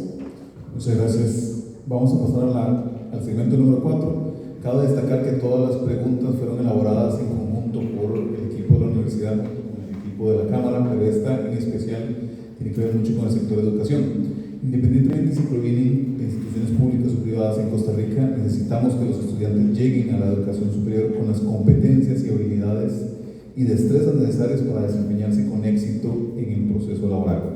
¿Qué iniciativas específicas incluyen sus planes de gobierno para fortalecer los procesos educativos previos, preescolar, primaria, secundaria, etcétera, de manera que se garantice que los estudiantes ingresen a la universidad con la preparación académica adecuada? Y además, ¿cuál sería el enfoque del gobierno respecto al apoyo, colaboración, regulación y fortalecimiento de la educación superior costarricense? Vamos con doña Natalia. Con 3 minutos dudo que me alcance, pues. Está muy rudo eso. Por lo menos no tiene palabras. Perdón, ya, pero es que me va el tiempo. Vean, lo primero tiene que ver con lectoescritura, que inclusive es uno de los principales problemas que tenemos hoy en el país, porque la gente no sabe leer ni escribir, eso es básico. En el plan de gobierno nuestro tenemos que tener una red de apoyo, que así lo mencionamos, con gobiernos locales, personas que ya se han pensionado, universidades, asociaciones, que nivelen a esos estudiantes, no solamente en esas áreas, sino también en matemáticas, en los docentes y en los niños, porque estamos con un problema serio en esas dos áreas, que lo dice también el Estado de la Educación como los principales problemas para poder mejorar la educación primaria, secundaria y evidentemente la técnica también, que se relaciona directamente con eso. Competencias digitales, vean, no es solamente saber usar Word, Excel y hacer presentaciones, es tener pensamiento crítico digital para detectar las herramientas que tenemos, qué noticia es falsa, qué no es falsa, cómo utilizar la información, cómo asesorarse, ¿verdad? Cómo estar capacitado en temas de ciberseguridad, de todo el acoso cibernético, ese tipo de cosas desde la niñez es muy importante que las desarrollemos, porque ya las empresas lo hacen con sus colaboradores, pero hay que hacerlo desde primera infancia para generar esa conciencia desde esa etapa, y habilidades blandas que son críticas para el trabajo y el empleo futuro. Si no tengo un control emocional, salud mental, si no se controla el bullying desde la escuela, realmente eso es un problema serio que nos va a reventar en la cara, que ya nos está reventando, y que tenemos que trabajar inclusive en proyectos de resolución alterna de conflictos con colegio de abogados y otros colegios que también tienen programas que nos apoyen con eso. Yo me centraría en esas principalmente y después me voy a la otra parte de la educación universitaria. Yo cuando fui diputada conocí muy bien cómo está el sector, había una ley también del CONESUP, de un reglamento que ponía también más trabas y que no permitía que se desarrollaran universidades privadas en el país, porque los procesos para aprobar carreras, obtener permisos, son demasiado largos. No puedo competir en el mundo con otras universidades, ¿verdad? Y con talento, si aquí tenemos procesos tan engorrosos para salir adelante. Entonces, en ese sentido, nosotros creemos que esa es una de las rutas que podemos articular sin necesidad de una ley con el sector privado, que haya más agilidad, que se valore también cómo propiciamos que haya siempre un acercamiento permanente de ese sector, porque las universidades privadas tienen muchos de los estudiantes que hoy no pueden estudiar en una universidad pública por temas de horarios, que la mayoría del sector que trabaja en este país está estudiando ahí, que además tiene un presupuesto, digamos, alto, que tiene la flexibilidad para tomar decisiones en conjunto con el gobierno, y en el que creo para formar también a gente en ausencia de las universidades públicas, que yo lamento mucho la visión que han tenido en muchos casos, porque no quieren adaptarse a las carreras que demanda el sector laboral, y eso no puede seguir pasando. Eso sí lo puedo hacer con las universidades privadas también. Muchas gracias, don Fernando. Bueno, muy brevemente, por los 3 minutos, son temas muy extensos. Bueno, primero que todo, es indispensable, sobre todo para el tema que nos referían en el cuestionario, de lo que tiene que ver con asistencia a estudiantes en vulnerabilidad, especialmente en las zonas rurales o en las zonas urbanas marginales. Bueno, para eso es fundamental volverle a inyectar recursos a la educación con más fuerza, y yo he venido planteando muy concretamente una solución no solo para la educación, lo que tiene que ver con la asistencia a los estudiantes vulnerables, sino para el sistema de seguridad social, con el dinero subejecutado que año a año corresponde nada menos y nada más que al 1.5% y que por supuesto es una cifra cercana a los 800.000 millones, un porcentaje. En este caso yo he planteado la mayoría de ese porcentaje para el pago al sistema de seguridad social, que es una deuda muy alta, pero un porcentaje importante debe direccionarse hacia la asistencia del Estado a los estudiantes en vulnerabilidad y a programas como la detección temprana en rezagos en lenguaje, como decía Natalia, problemas en educación y por supuesto alimentación y otro tipo de asistencia que es indispensable. Vamos también en la reforma al método de evaluación y a la malla curricular, o sea, cómo y qué se enseña. Esa reforma hay que hacerla de inmediato desde el inicio de nuestro gobierno. En este momento hay un problema no solo con la malla curricular, sino con un método de evaluación que está siendo totalmente carente porque hemos abandonado la cultura del esfuerzo también en esa materia. Hay que reforzar la cobertura digital, hay que revisar seriamente los presupuestos de lo que está haciendo Fonatel con sus presupuestos, porque no está funcionando la cobertura digital. Por supuesto también la infraestructura educativa es básica, y para lo cual nosotros estamos proponiendo en nuestro plan país que la infraestructura educativa, en virtud de que no hay recursos prácticamente para infraestructura por parte del Estado, debe resolverse también con alianzas público-privadas a través de empresas cercanas a los centros docentes en lo que es infraestructura. Y finalmente, el tema de las universidades. Con esto cierro los 20 segundos. Nosotros hemos propuesto que estamos totalmente a favor de que las negociaciones sean a más con las universidades en cuanto a los fondos, sean a más larga duración. Eso nos permite mejor planificación, no solo de los presupuestos, sino de la actividad de investigación de las universidades. Pasamos a don Florencio. La pregunta decía o habla de que los estudiantes entren a la universidad con preparación académica y también socioemocional. Y esto es algo muy importante y hay que hablarlo. Claramente, en lo académico nosotros proponemos entrar en la metodología STEAM, ciencia, tecnología, ingeniería, artes, matemáticas. Hay que cambiar la malla curricular, hay que hablar de educación financiera. Un proyecto de Nueva República de este periodo ya es ley para que haya educación financiera en las escuelas y colegios, para que si un estudiante sale del colegio y quiere emprender, tenga la formación financiera. Pero aún si no fuera para emprender y es para entrar a la universidad o para entrar a trabajar como un asalariado, pues que sepa qué hacer con una tarjeta de crédito, sepa qué hacer con su salario, sepa cómo administrarlo. Hay que hablar de educación financiera, hay que darle en nuestro sistema educativo herramientas para emprender a los estudiantes. Eso es vital, eso lo están pidiendo las pymes, eso lo están pidiendo las cámaras y hay que hacerlo. Y también hay que hablar de valores. Permítanme hablar de esto porque la falta de valores y la pérdida de valores es la que hoy tiene a nuestro país unido en la violencia que se manifiesta no solo en el crecimiento de los casos de sicariato, sino también en el crecimiento de los pleitos en carretera y de los pleitos en las mismas escuelas y colegios. Hay que hablar de valores y hay que hablar de inteligencia emocional. Y en el tema de la inteligencia emocional, ustedes son expertos porque ustedes pasan más estresados que cualquiera.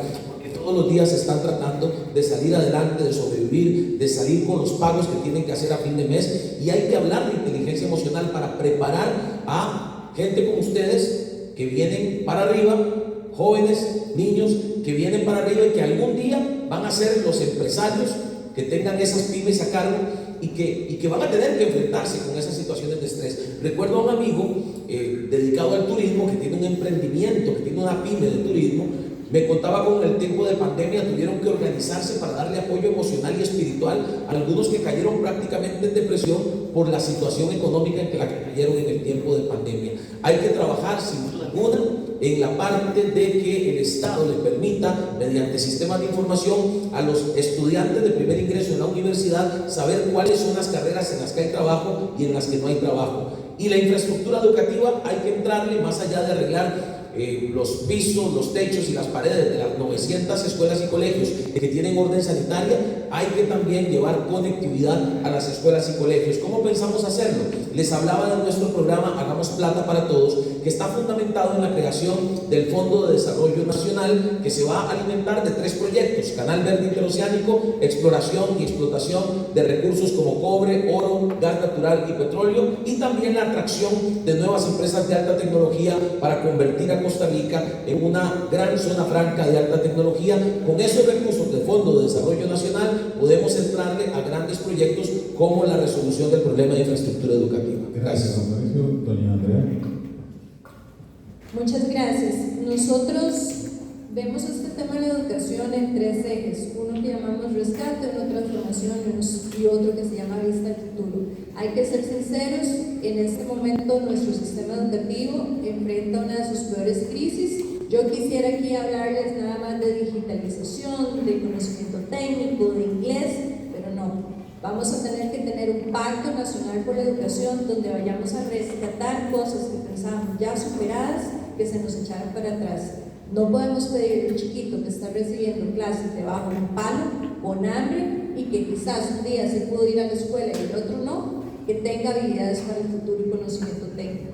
Tenemos que ir a atender esos retos para después, por supuesto, sí, llevar paralelamente el cambio en malla curricular, habilidades o lo que ahora se llaman power skills, que por supuesto resolución del conflicto, trabajo en equipo, educación digital, el tema de inglés, cambio de currícula, evaluación de profesores. Ahí hay otra canastota de trabajo, pero tiene que ir paralela a la otra, y si no renunciar al futuro y ver hacia adelante esas nuevas tecnologías, esas nuevas habilidades donde tenemos que llevar a nuestra población.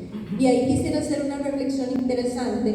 Esto no va a ser una cuestión de 4 años. Al gobierno que llegue le va a tocar sentar las bases para reenrumbar a Costa Rica. Nosotros tomamos con mucha seriedad el informe de la educación, del estado de la educación, pegamos nuestras medidas, muchas de ellas a esa recuperación, y con mucha responsabilidad sí estaríamos llamando a este pacto de trabajo conjunto, porque esto va a trascender la otra administración. Nos va a tomar hasta 14 años, señores y señoras, retomar la ruta que llevamos. Pero buenas noticias también, porque yo no quisiera que esta reflexión también sea para poncharse, no, es una reflexión pragmática de que hay que tener los pies en la tierra y la mirada hacia el futuro. Así lo vemos nosotros en términos de educación. INA, hay que ir a volver a tocar la ley de reforma de la INA que se nos entrabó, y el INA es una herramienta maravillosa para llegar a los rincones de este país. Educación técnica, muy valiosa. Educación dual, hay que aumentar la escalabilidad. Hay algunos grupos, pero son muy poquitos, hay que llevarlo a otro nivel. Y aquí quisiera detenerme en universidades, muy rápido en los últimos 30 segundos. Universidades públicas y privadas es parte de ese pacto nacional. Sí hemos escuchado modernización de las universidades públicas. Basta con ver la Universidad Nacional dando microcertificaciones y certificaciones profesionales para sumarle esas habilidades a la gente. Estuvimos hace un tiempo con universidades privadas, por aquí veo representantes y nos decían: mi cobertura es más amplia que la de las universidades públicas. Yo soy un complemento importante, cuente conmigo también para meter esas habilidades. Y finalmente, señores, sus empleados también tienen que pasar por reskilling y upskilling ante la transformación y la automatización que estamos viviendo. Muchas gracias, don Gabriel. Doña Natalia, coincidimos. Don Fernando, coincidimos.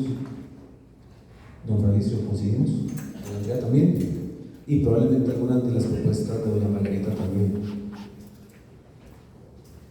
Yo no los voy a aburrir con un discurso político, primero porque me cuesta mucho, no soy político, tengo 2 meses de serlo. Lo que les puedo hablar es como padre de familia y como profesor por 15 años de universidades privadas. Estamos ante la peor escasez de talento de nuestra historia. Mi hija, quien me acompaña hoy, para mí es un gran honor. Cada vez que, por cierto, acaba de salir del colegio, cada vez que pasaba a recogerla, Y dime, ¿qué aprendiste hoy? Nada. El día siguiente, ¿y qué fue lo que más te gustó? Clásico, el recreo o la salida. Y vieron qué frustrante. No sé si ustedes tienen experiencias similares. Este pacto nacional tiene que ser entre los siguientes actores: estudiantes, padres de familia y sobre todo maestros, maestras, el profesorado. Hay que volver a dignificar el oficio del maestro. En este momento, ¿qué requiere ese maestro o esa maestra? Lo que requiere es capacitación. Es que podemos hablar acá, y coincido, de habilidades blandas, todo lo que ustedes dijeron. Pero, ¿cómo logramos eso si cuando llegan a la universidad, a mí como profesor, me toca estudiantes que no saben leer, que les cuesta leer, no saben analizar, no tienen pensamiento crítico? ¿Qué hacemos digitalizando? ¿Qué hacemos nuevamente llevando computadoras a escuelas y colegios? Llenándolos de internet y el mejor internet, si ni siquiera han aprendido a leer y a escribir bien. Tenemos que llevar al maestro, a la maestra, a un nivel de dignidad, y solo se logra escuchándolo. ¿Y qué hacemos los políticos en ese gran pacto nacional? Escuchar. A veces nos tenemos que callar, tenemos que tomar decisiones, claro, somos los llamados a tomar decisiones, pero escuchando a aquellos que sufren el día a día en las aulas, dignificando al maestro, a la maestra, dignificamos la educación, y solo de esa manera podemos empezar a hablar de un montón de políticas que por supuesto nos van a llevar a ser un país, esperemos, de primer mundo. Pero lo primero es un pacto nacional que dignifique la educación. Gracias, Gabriel. María. ¿Cómo me alegra a mí escuchar a todo el mundo estar a favor de la educación? Lamento muchísimo que cuando han estado en el Poder Ejecutivo hayan sido parte de quienes recortaron el presupuesto de la educación. Lamento muchísimo también que quienes hoy defienden la permanencia de los estudiantes hayan sido parte de quienes han estado a favor de eliminar los protocolos contra el bullying en escuelas y colegios, cuando una de las causas de deserción escolar tiene que ver justamente con la violencia que sufren estudiantes. Tenemos un sistema educativo en este momento que resulta expulsivo para estudiantes, expulsivo porque no tiene las condiciones económicas, expulsivo porque enfrenta violencia, expulsivo porque el cuerpo docente no tiene las condiciones para darle clases, porque no está siendo reconocido dentro de su jornada laboral la planificación y la evaluación. Tenemos estudiantes en estos momentos que tienen ya en un nivel de colegio un nivel de lectoescritura de tercero o cuarto grado de escuela. La emergencia educativa es enorme, sin cacao no hay chocolate, hay que redirigir nuevamente los recursos para el sistema educativo, pero también tiene que ir acompañado de una planificación, también tiene que ir acompañado de una ruta clara y de un sistema de macroevaluación y de una mejora sostenida en las condiciones docentes. En materia de empleabilidad, necesitamos incrementar también el presupuesto para colegios técnicos y para INA. Desde el Frente Amplio visualizamos un CNP, un nuevo CNP que sea un actor central en fomentar que la producción nacional, en conectar a esos productores nacionales con capacitación, con créditos, pero también en abrirles mercados. Visualizamos un INA que trabaja de la mano con el sistema de banca para el desarrollo, de manera que la capacitación que llevan las personas les permita también salir ya con proyectos productivos, presupuestados, con capital semilla, con avales, listos para caer a la calle corriendo. Visualizamos a INA teniendo ese papel por la presencia que tiene y por la capacidad ya instalada. Coincidimos efectivamente en términos de educación superior sobre la necesidad de regresar a una negociación quinquenal. Nos hace mucho daño tener que estar pasando periódicamente por la tensión de la negociación anual del presupuesto. Consideramos que mucho trabajo hay que hacer de profundizar también sobre el tema de los costos abusivos que hay dentro del sistema educativo privado, y por eso estamos impulsando legislación para regularlos, pero vemos potencial para muchas alianzas. Ojo, aquí es muy importante no vestir una pata de la mesa para desvestir otra. El ecosistema nacional de emprendimientos tiene una clara marca país y una serie serie de mercados de valor agregado. Si nosotros empezamos a atacar el medio ambiente, matamos a la gallina de los huevos de oro. Si nosotros abrimos aquí a temas de minería o de exploración de petróleo, ¿qué van a hacer los emprendimientos ambientales en Costa Rica? Mucho ojo con desvestir una mata para vestir otra. Vamos a pasar al último segmento. Esta es una pregunta que viene del público y al mismo tiempo esta pregunta va a servir como cierre en los mismos 3 minutos. Así que hay que rendir el tiempo mágicamente. Dice que las pymes de microbeneficios de café enfrentan dificultades constantes como el alto costo de producción, acceso limitado a financiamiento, fluctuaciones en los precios internacionales, regulaciones complejas, entre otros. La pregunta es, ¿qué políticas concretas implementarían ustedes para fortalecer a los pequeños productores, garantizando su sostenibilidad económica y mejorando su competitividad dentro y fuera del país? Esta pregunta viene de Anthony Blanco Jiménez y reitero, esta es la pregunta de cierre y empezamos con doña Margarita, terminamos con doña Natalia. Muchas gracias por la pregunta. Voy a hablar sobre la realidad de las personas productoras de café, pero que también se aplica a muchos otros sectores del área. Costa Rica ha venido firmando una serie de tratados de libre comercio en los cuales podría haber aplicado salvaguardas que no ha venido aplicando para proteger al sector del agro.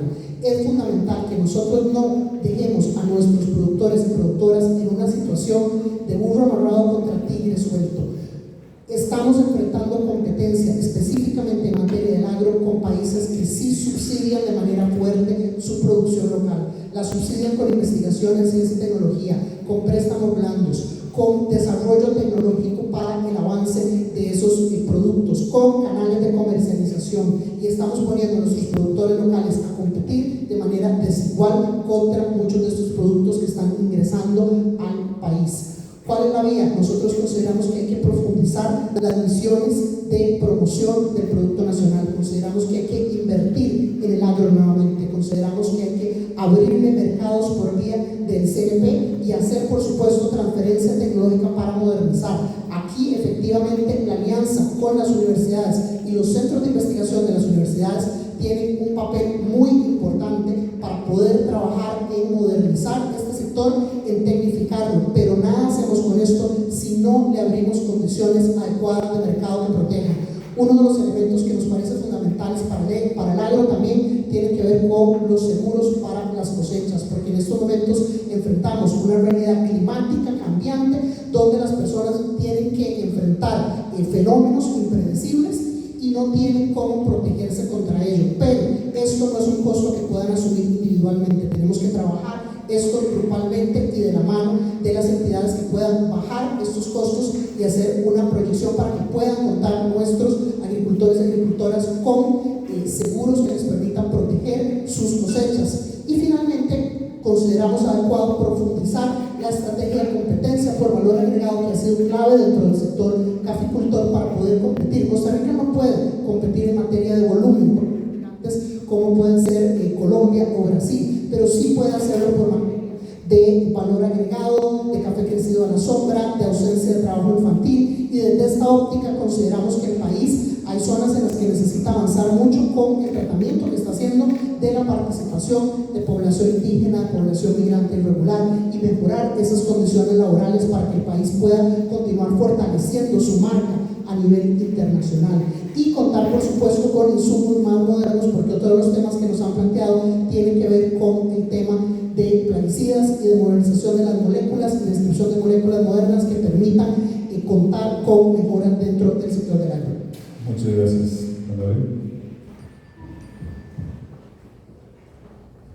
El sector agromineral, incluyendo el cafetalero, han sido muy golpeados en este gobierno. Ya sabemos que por tipo de cambio hay una artificialidad en las políticas del Banco Central que están ahogando sobre todo a los pequeños productores, bueno, y en general a los productores que están sufriendo en este momento una situación incluso de quiebra.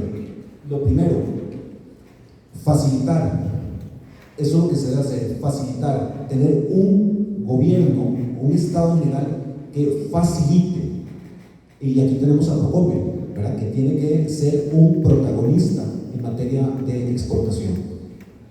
y dentro de facilitar que puedan tener los dentro del sector cafetalero y del agro general facilidades, como hablamos de sistema de banca para el desarrollo. Hay fondos especiales, pero que no se tiene acceso por una muy compleja, muy complicada tramitología.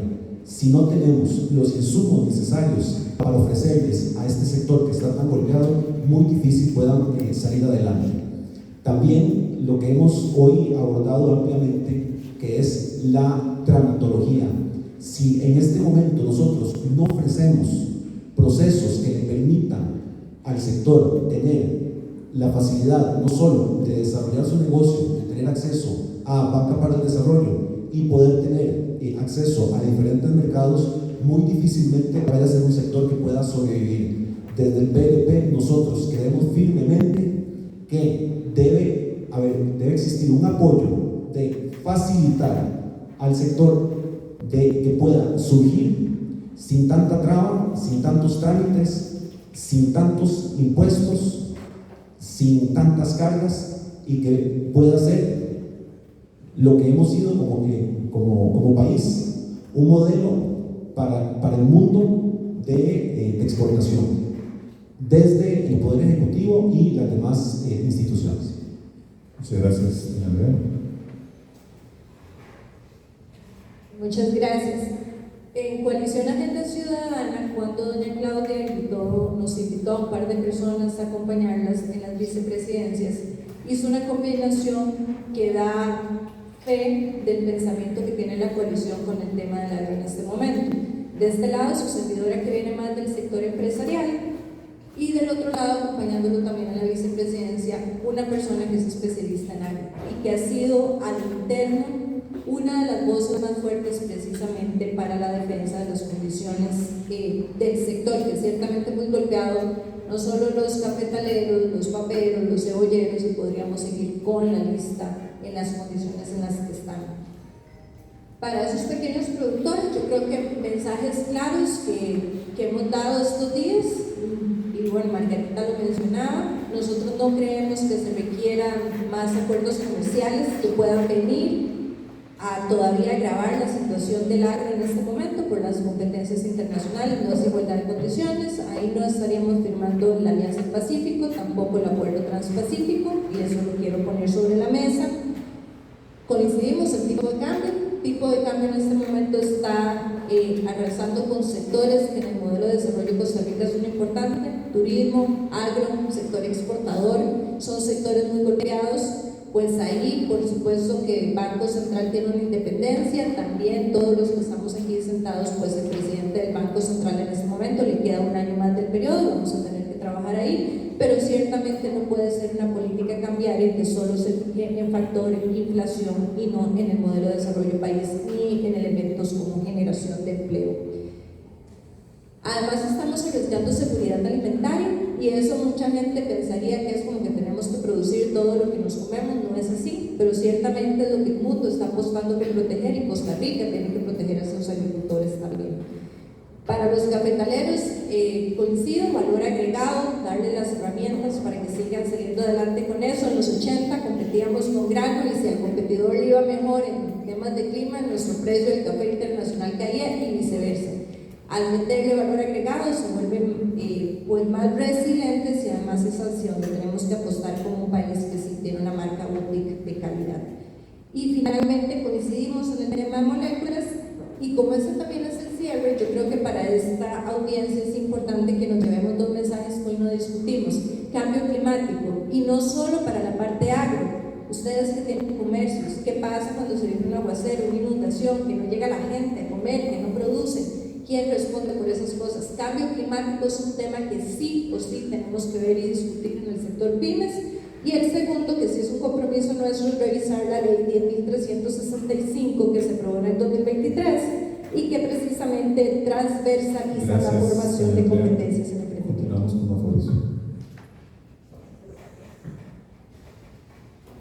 Bien, ustedes saben que no es mi primera candidatura, y en las 3 ocasiones que Dios me ha permitido pues, ser candidato presidencial, he conversado mucho con el sector agro, pero en esta han sido más las conversaciones, y en esta debo decir que ha sido más insistente el sector agro en hablar del abandono que han sentido por parte del gobierno, aunque prácticamente en todas las ocasiones ha sido el mismo discurso de sentirse abandonados, no tomados en cuenta a la hora de tomar decisiones de política pública sobre el tema agro.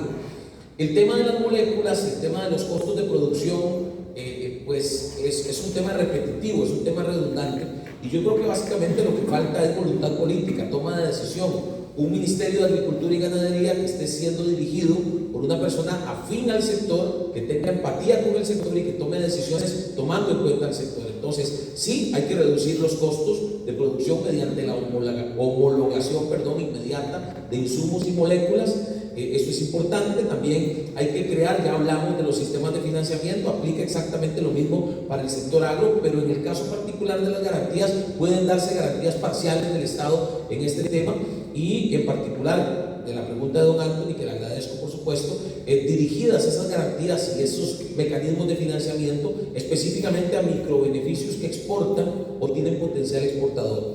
En el tercer lugar, o como punto número 3, incluyo el tema de simplificar la regulación. Ya hablamos también de la tramitología, de incluir un sistema tecnológico a través de la tecnología blockchain para facilitar el tema de los trámites y demás, fortalecer su competitividad con infraestructura. Debo decir esto, con el tema de los tratados de libre comercio, estamos de acuerdo en que hay que salvaguardar el sector agro porque se ha sentido golpeado, no tomado en cuenta y demás, pero también debemos explorar cuáles de esos tratados podrían generar beneficios. Por ejemplo, y lo digo sin conocer con mucho detalle el tema o lo que se está negociando con Israel, pero por ejemplo se habla de que Israel tiene mucha tecnología que aportar precisamente para la agricultura. Podríamos aprovechar esta oportunidad que se está abriendo para favorecer al sector agro. Y bien, innovación, fortalecer a los pequeños productores, todo es parte de lo que estamos planteando en nuestro plan de gobierno, que les invito a buscarlo en la página nuevarepublica.cr, aprovechando que esta es nuestra última intervención. Y por supuesto decirles que revisando ese plan de gobierno, estamos aún también abiertos ante la Cámara de Pymes, a la Cámara Costarricense de Pymes, el aporte que nos quieran hacer, porque el plan de gobierno es una guía para empezar a gobernar a partir del 8 de mayo, pero vendrán muchos nuevos retos y desafíos que solamente vamos a lograr salir adelante de ellos trabajando en conjunto con los diferentes sectores interesados e involucrados, así que tendremos la apertura para trabajar con la Cámara a partir del 8 de mayo. Gracias. Gracias, don Fernando. Muchas gracias. Bueno, en mi caso, la lucha a favor del agro y del sector pecuario, sobre todo el pequeño productor pecuario y pesquero, no es un discurso. De hecho, en mi caso, soy el que llevo incluso el contencioso administrativo contra las ultra regulaciones que le han metido a los pequeños productores pecuarios, lo cual es una verdadera barbaridad.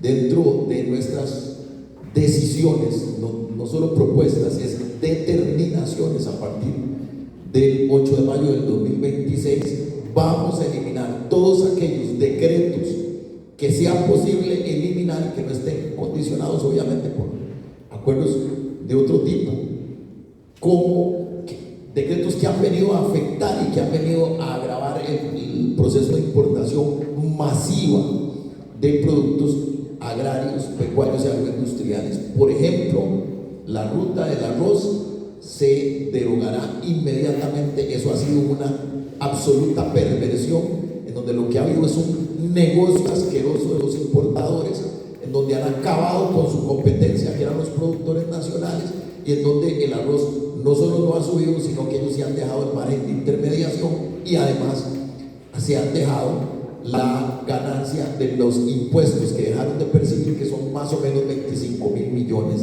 de colones. Una verdadera variedad sustentada en el negocio de amigotes que siempre han financiado a Liberación y al actual gobierno y a otros.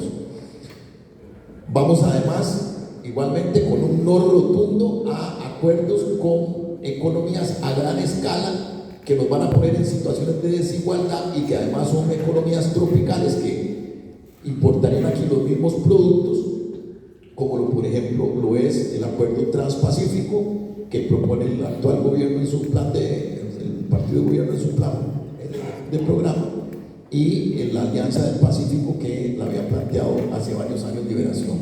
No a ninguno de esos acuerdos por las razones indicadas. Por supuesto, vamos con asistencia tecnológica, asistencia técnica, aumento de la productividad necesaria a través también, en el caso de los exportadores, de una política cambiaria equilibrada, ¿verdad? Y una rectoría en el MAC, entre otros temas, priorizando en este caso un sector que nunca se ha beneficiado de la rectoría de la agricultura, y es los pequeños y medianos productores agropecuarios. Aquí la rectoría de el agro siempre ha estado en los grandes sectores pecuarios y agrarios, café, Corvana, ahí ha estado la rectoría, nunca ha estado en el pequeño y mediano productor pecuario y agropecuario. Gracias, don Fernando. Terminamos con la nota. Sí. Lo primero que tenemos que dejar es de hablar del sector agro con lástima, porque es una industria poderosa que puede ofrecerle muchísimo más a este país. Y nosotros tenemos varias medidas para el sector cafetalero. De hecho, estuvimos recientemente en un foro en la zona de Los Santos donde hablamos específicamente de café. Y para mí lo primero que tiene que hacerse es la sensibilidad del Ministerio de Agricultura para salir de la oficina, porque la queja que tienen hoy es que las direcciones regionales y el mismo MAC no sale a hacer acompañamiento. Cierran a las 4 de la tarde. Así estamos en muchas instituciones del país que no se adaptan a la actividad a la cual supervisan o acompañan. Para mí eso es lo primordial para poder iniciar un cambio que además tenga un impacto de corto plazo. El paquete técnico, el segundo punto, porque hoy nuestros productores están produciendo, valga la redundancia, con insumos rezagados, pero el producto que viene importado sí tiene las moléculas nuevas, ambientalmente sostenibles, y también más baratas. Y estamos importando eso de otros países aquí. Eso sí está pasando, es una injusticia. No porque creamos en un proteccionismo ni en subsidiario, porque la gente no quiere que le regalen nada, quiere que la dejen trabajar tranquila. Y en ese sentido, se pueden tomar medidas como el Ministerio de Agricultura como rector para enfocarse en eso, porque hay trabas también desde parte de MINAE y de salud que impiden también el registro, y tenemos que dar la rectoría que tiene que tenerla para poder solucionar este problema. Acceso a crédito, ya hablamos de eso, no voy a ahondar porque ya hablamos de que existe la posibilidad de una directriz para eso, y también si usted quiere tener acceso a crédito tiene que tener seguro de cosechas, que se puede hacer con el INS, eso se puede habilitar una vez, parte de lo que acompaña el crédito. Mano de obra suficiente y ordenada, principalmente para el sector cafetalero. El año pasado, con el problema en Nicaragua, tuvieron un faltante, ahora se ha mejorado, son, digamos, de Panamá, más que todos los que vienen a trabajar en el sector, y tienen problemas sábados y domingos donde la frontera no está abierta. Tienen que esperar al lunes para poder entrar, o irse ilegalmente y meterse, y después cae el trabajo y persigue a quien produce, porque están inspeccionando todas las fincas y agarrando a la gente y sacándola. No se vale porque es gente que viene a aportar al país en la economía. Los que tienen que salir son los que hoy están delinquiendo. En eso sí tiene que concentrarse la fuerza pública y andar dejando de perseguir a quien produce en Costa Rica. Y caminos rurales, infraestructura, gobiernos locales, rutas cantonales. Hay que articular con municipalidades para resolver este problema, y se puede hacer sin ley con lo que ya tenemos. Y finalmente, relevo generacional. Sin eso no hay futuro en el agro. Para poder hacer ese cambio se requiere rentabilidad y además negocios distintos como microbeneficios, cafeterías, gastronomía, de hijos de productores que quieren hacer plata y que se puede hacer dinero en el país.